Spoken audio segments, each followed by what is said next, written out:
it's Pastor Dan from Dexter Gospel Church with a Proverbs Practical. I appreciate you watching. Our verse today lets us know that we will have to pay attention and work to have true wisdom. We're in Proverbs 22:17. Proverbs 22:17 says, "Bow down thine ear, and hear the words of the wise, and apply thine heart unto my knowledge." This is the first in a string of verses here in Proverbs 22 that talk about the content of the book of Proverbs and the reason why the Father is writing these things to his sons. Unlike much of the book of Proverbs to this point, some of these verses will go together, kind of continuing thoughts or explaining them, rather than being independent, standalone proverbs.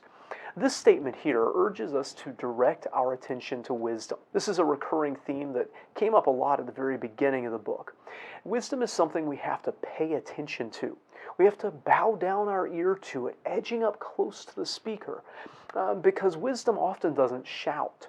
It often whispers. I think of Elijah as he meets with God up on the mountain after the encounter with the prophets of Baal and those great dramatic events that happened, but God wasn't in them, and then there was the still small voice, and the Lord was in that still small voice. The voice of wisdom usually won't compete with the clamor of foolishness, trying to win just by volume. Wisdom is superior, but we must recognize and desire it, be attentive to it. This requires us to discern between who is wise and who is foolish, which voice we will listen to. There's going to be a lot of voices out there clamoring for our attention. Many will make similar claims. Nobody claims to be a fool. But this tells us to bow down our ears to the words of the wise, which means we have to sort through all the noise to find the signal, to sort through the claims to see the reality.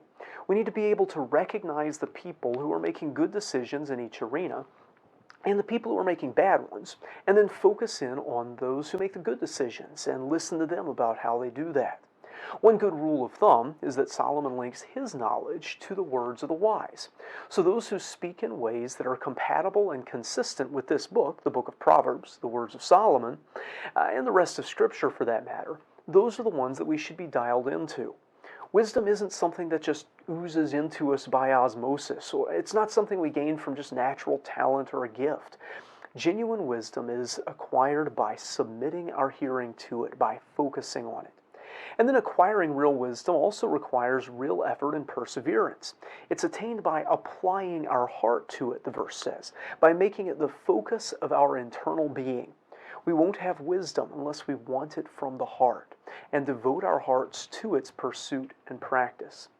As we saw earlier in the book, wisdom is available to anyone.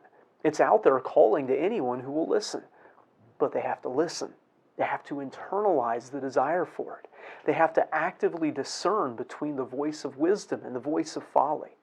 And then they have to apply themselves to it, to work to attain it. I hope this video is a help to you. If it is, give it a like. If you haven't already, subscribe to our channel for more insight from Scripture. We'd also love to hear from you in the comments, and we'd love to see you in person at Dexter Gospel Church. Until next time, I hope you stay well and work for wisdom.